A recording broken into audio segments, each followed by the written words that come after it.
जब किसी भी संख्या को किसी अनुपात में बांटा जाता है तो उसको कहेंगे डिस्ट्रीब्यूशन इन रेशियो। तो सबसे पहला प्रश्न है आपका, यदि किसी 90 संख्या को 2:3:4 में बांटा जाएगा, क्योंकि जो बांटने वाली कंडीशन है वो दो ही प्रकार की होती है, या तो आपका सिंपल रेशियो दिया जाएगा या फ्रैक्शन में रेशियो दिया जाता है। तो सबसे पहले हम इसका रेशियो सिंपल बनाते हैं। तो ये तो सिंपल ही है, इसका अगर सिंपल रेशियो बनाएंगे तो एलसीएम से होता है 12, 6, 4 और 3। अभी आपका सिंपल रेशियो में कन्वर्ट हो गया आपके दोनों क्वेश्चन। अब बात आती है कि जब इनको अगर बांटना है तो हम किस नियम का पालन करेंगे। तो इसके अंदर हम दो नियम लगाते हैं। पहला है आपका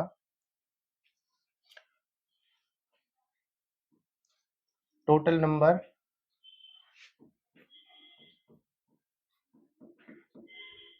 डिवाइड बाय सम ऑफ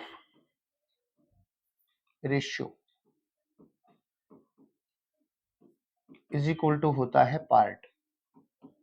ये आपके एक हिस्से को डिनोट करेगा कि यदि आपके पास जो भी टोटल नंबर दिया जाए, अगर हम उसको सम ऑफ रेशियो से डिवाइड कर दें तो उसके एक पार्ट को दिखाएगा।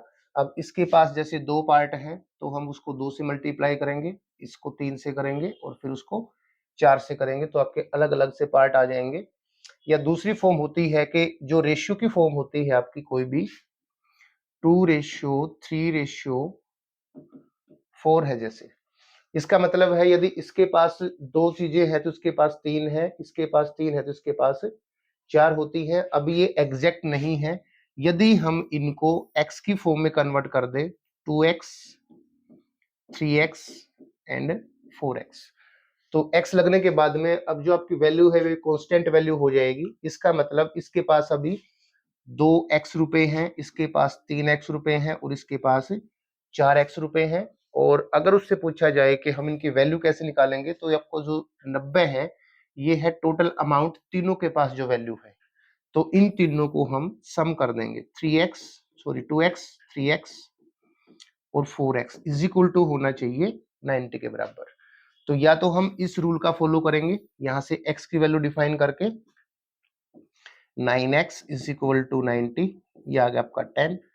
अब x की वैल्यू जो 10 है उससे इसकी मल्टीप्लाई कर देंगे तो आपका आएगा 20, 30 और 40। तो जब भी आप किसी भी नंबर को किसी अनुपात में बांटते हैं तो वहां पे हम दो चीजों का यूज करते हैं। या तो पहला नियम लगाएंगे टोटल नंबर या sum of number divide by sum of ratio is equal to होता है सिंगल पार्ट, और उस सिंगल पार्ट को जब आप किसी भी रेशियो से मल्टीप्लाई करेंगे तो उसकी एग्जैक्ट वैल्यू आ जाएगी।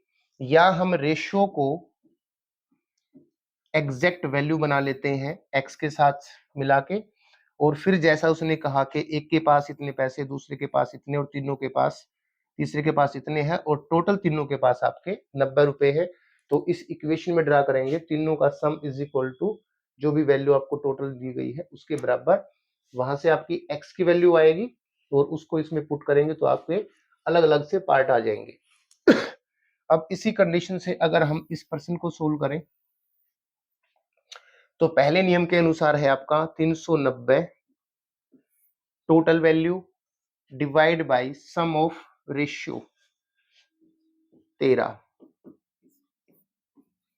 तो सिंगल पार्ट आपका दिखाएगा 30 को, जबकि इसके पास ऐसे है 6 पार्ट, तो 6 3 18 180, 4 3 12 120 और 3 3 9 90।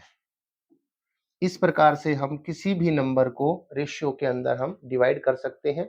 अगर हम इसमें सेकंड रूल लगाते हैं तो ये आपकी इक्वेशन तैयार हो जाएगी 6x plus 4x plus 3x is equal to 390। अब इसका सम करेंगे 13x बराबर है 390 और 30।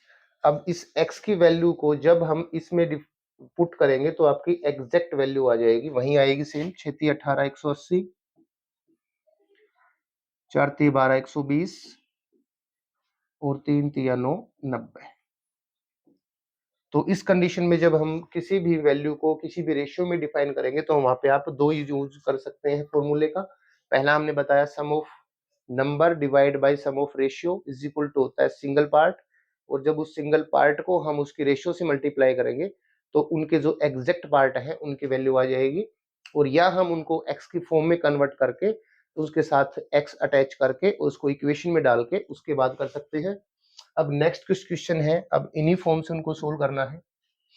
जैसे 3 बच्चों की आयु का अनुपात है आपका 1, 3 और 5, जबकि उनकी टोटल आयु का सम है 45, तो उनकी अलग अलग से वैल्यू निकालनी है, तो हम कैसे करेंगे?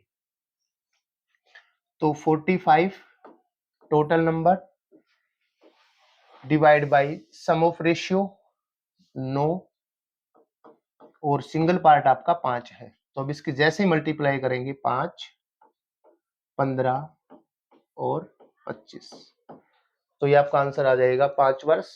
पहले बच्चे की आयु है, दूसरे की 15 वर्ष है और अगले की 25 वर्ष है। ऐसे ही नेक्स्ट को देखेंगे, एक ट्रायंगल है, वो ट्रायंगल के इंटीरियर एंगल है जो वो है 1:2, 2:3 और 3 के रेशियो में। अब हमें पता है कि इंटरनल एंगल का जो सम होता है वो होता है 180, इसका मतलब हमें 180 को डिस्ट्रीब्यूट करना है 1, 2 और 3 के रेशियो में। तो 180 को आपने 1:2:3 में डिवाइड करना है, तो टोटल सम ऑफ रेशियो आपका आएगा 6, 6 से इसको करेंगे डिवाइड तो आपका आ जाएगा 30, और अब इससे कर देंगे इसकी मल्टीप्लाई, तो 30, 60 और 90। सेम अगला क्वेश्चन है, इसके अंदर जो रेशियो है वो आपकी फ्रैक्शन में है, तो पहले इसको सिंपल रेशियो में कन्वर्ट करेंगे 12, 6, 4 और 3। अब सेम रूल लगाएंगे, टोटल है आपका 3900 रुपए, जिसको हमने डिवाइड करना है अब 6:4:3 में। तो यहाँ से सम ऑफ रेशियो आपका आ जाएगा 13, 13 से जब टोटल अमाउंट को डिवाइड करेंगे तो 300, और जब हम 300 की इन से मल्टीप्लाई करेंगे तो 6×3=18, पहली वैल्यू आपकी आएगी 1800, दूसरी आपकी आएगी 1200 और अगली आपकी आएगी 900।